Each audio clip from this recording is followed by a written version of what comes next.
অন্নপূর্ণা যোজনা status নিয়ে অনেকেরই অনেক রকম কনফিউশন হচ্ছে। আমি একের পর এক ভিডিও বানাচ্ছি, তারপরেও আপনাদের কোশ্চেন কিন্তু শেষ হচ্ছে না।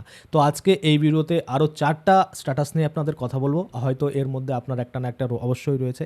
যদি থাকে তাহলে কিন্তু আপনার কি করতে হবে একদম ক্লিয়ারলি বুঝে নিন। বারবার কিন্তু ওই হোয়াটসঅ্যাপে মেসেজ কমেন্ট আপনাদের করতে হবে না। কমেন্ট চাইলে করতেই পারেন, কিন্তু মেসেজ করে বিরক্তি হওয়ার কোনো ব্যাপার নেই যে আপনার টাকা ঢুকছে না, কেন, কি করব, এই স্ট্যাটাসে কী করবো। একদম 4টা এমন মানে ইম্পর্টেন্ট যে 4টা স্ট্যাটাস রয়েছে সেটা নিয়ে আমি আলোচনা করে দিচ্ছি। এর মধ্যে একটা অবশ্যই আপনাদের রয়েছে, সেক্ষেত্রে আপনাদের আর কোনো চিন্তা করার দরকার নেই। এই 4টা স্ট্যাটাস থাকলে আপনাকে কোথায় যেতে হবে, কী করতে হবে, আমি একদম ডিটেলসে বুঝিয়ে দিচ্ছি। তাহলে কিন্তু পরবর্তীতে আপনাদের আর কোনো রকম কনফিউশন থাকবে না। দেখে নিন।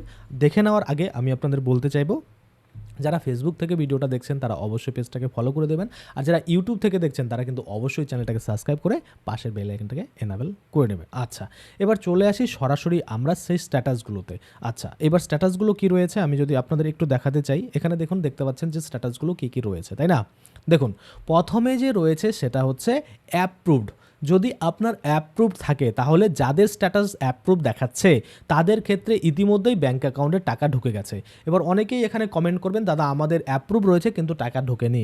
তাহলে আপনাকে অপেক্ষা করতে হবে। কেন বোঝেন না? একসাথে সকলের টাকা ঢুকতে পারে না, ধীরে ধীরে ধীরে ধীরে ধাপে ধাপে লটে লটে ঢোকে। তো সেক্ষেত্রে অ্যাপ্রুভ রয়েছে, আপনাদের ওয়েট করতে হবে। যারা বিবেকানন্দ পায়, স্বামী বিবেকানন্দ স্কলারশিপ পায়, তাদের ক্ষেত্রে দেখবেন এরকম থাকে, অ্যাপ্রুভ পেয়ে থাকে কিন্তু সবাই একসাথে টাকা পায় না। কেউ অ্যাপ্রুভের 15 দিনের মধ্যে টাকা পায়, কেউ আবার অ্যাপ্রুভের 2 মাস পরে টাকা পায়। তো সেক্ষেত্রে যেভাবে লট জেনারেট হচ্ছে সেভাবেই কিন্তু টাকা পাবে। আশা করি আপনারা বুঝতে পারছেন। আচ্ছা, দ্বিতীয় যে স্ট্যাটাসটা রয়েছে সেটা হচ্ছে রিজেক্টেড, আর এটা সবথেকে ইম্পর্টেন্ট মনে হয় যে স্ট্যাটাস, কারণ এইরকম যদি থাকে তাহলে আপনাকে কিন্তু অবশ্যই অ্যাকশন নিতে হবে। কি বলছে? যাদের স্ট্যাটাস রিজেক্টেড দেখাচ্ছে তাদের ক্ষেত্রে সম্ভবত আবেদনপত্রের কোনো তথ্য বা ডকুমেন্টের সঙ্গে তথ্যের কিন্তু মিসম্যাচ থাকায় কারণে আবেদনটি বাতিল হয়েছে। এই যে বাতিল হয়েছে, rejected and maybe further verified, এইরকম যদি আসে তাহলে আপনাদের কিন্তু অবশ্যই ক্লেম করতে হবে। ক্লেম কি করতে হবে? যে আপনি যোগ্য ছিলেন কিন্তু কোনো ভুলের কারণে বা কোনো ভুলের ত্রুটির কারণে আপনার অ্যাপ্লিকেশন রিজেক্টেড করে দিয়েছে, বা যেটা আপনার কারণ থাকবে সেই কারণটা উল্লেখ করতে হবে। আপনি মানে এলিজিবল রয়েছেন, আপনি যোগ্য রয়েছেন, কিন্তু তারপরেও রিজেক্টেড করেছে, তখনই আপনি ক্লেম কিন্তু করে আপনার যে মানে কী বলে ওটাকে, বক্তব্য রয়েছে বা আপনার যে ক্লেম, আপনার যে দাবি, সেটা কিন্তু সেখানে করতে পারবেন। আচ্ছা, তারপরে ফাদার ফর ভেরিফিকেশন, এটা যদি থাকে, দেখুন যাদের এই স্ট্যাটাস দেখাচ্ছে তাদের ভেরিফিকেশন প্রক্রিয়া চলছে, অর্থাৎ ফাদার ফর ভেরিফিকেশন, আপনাকে ওয়েট করতে হবে। আপনারা আবার ক্লেম করতে চলে যাবেন না, শুধুমাত্র রিজেক্টেড যাদের আছে তারাই ক্লেম করবেন, বাকিরা কিন্তু ক্লেম করতে যাবেন না। আমি আপনাদের দেখাবো কীভাবে ক্লেম করতে হয়, কীভাবে অবজেকশন করতে হয়, সমস্ত কিছুই দেখাবো। আচ্ছা, তাহলে হয়ে গেল। এবার আছে 4 নম্বরে আন্ডার প্রসেস। যাদের আন্ডার প্রসেস দেখাচ্ছে তাদের ভেরিফিকেশনের কাজ সম্পূর্ণ হয়ে থাকতে পারে বা সম্পূর্ণ হয়ে গেছে। সম্ভবত আগামীকাল বা কয়েকদিনের মধ্যে বা আগামী কয়েকদিনের মধ্যে আপনাদের ব্যাঙ্ক অ্যাকাউন্টে টাকা ঢুকে যেতে পারে, কারণ আন্ডার প্রসেস রয়েছে। যদি আপনার মনে করুন আরও ভেরিফিকেশনের দরকার থাকতো তাহলে ফর ফাদার ভেরিফিকেশন এই লেখাটা কিন্তু আসতো, কিন্তু আপনার যেহেতু আন্ডার প্রসেস চলে আসছে তাহলে আপনার টাকা দেওয়ার যে প্রক্রিয়া সেটা কিন্তু শুরু হয়ে গেছে। এবার যখনই এটা মনে করুন ডাইরেক্ট অ্যাপ্রুভ লেখা চলে আসবে তখনই ভাববেন আপনার অ্যাকাউন্টে টাকা ঢোকার জন্য কিন্তু ফাইনাল যে লট জেনারেশন সেটা কিন্তু কমপ্লিট হয়ে গেছে।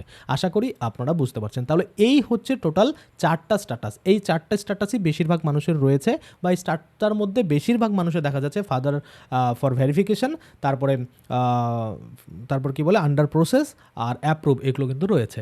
আশা করি আপনারা বুঝতে পারেন। রিজেক্টেড খুব কম মানুষের রয়েছে।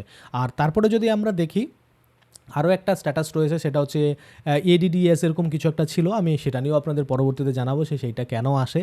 যদি আসে তাহলে সেক্ষেত্রে আপনাদের কী করতে হবে, দেখতে হবে আপনাদের ওই এসআইরে যখন লিস্টগুলো বেরিয়েছিল সেখানে আপনাদের প্রথম লিস্টের নাম ডিলিটেড ছিল কিনা, এই সমস্যাগুলোর জন্য কিন্তু ওই সমস্যাগুলো আসে বা ওই রকম স্ট্যাটাসগুলো আসে। তো সেটার জন্য কী সলিউশন রয়েছে পরবর্তী ভিডিওতে আমরা অবশ্যই দেখব। তাহলে আপাতত আমরা দেখলাম এই 4টা স্ট্যাটাস যদি আপনার থাকে তাহলে কোনটার ক্ষেত্রে অ্যাকশন নিতে হবে, কোনটার ক্ষেত্রে অ্যাকশন নিতে হবে না, কোনটার মানে কি আপনারা সকলেই সবটাই কিন্তু বুঝে গেলেন। আশা করি এর উপর কোনো রকম সমস্যা থাকার কথা নয়। যদি তারপরও থাকে অবশ্যই কমেন্টে জানাবেন, আমি পরবর্তীতে আপনাদের কিন্তু সেটা নিয়েও ভিডিও বানিয়ে দেবো। চলুন আজকের জন্য ভিডিওটা এখানে শেষ করছি। ধন্যবাদ।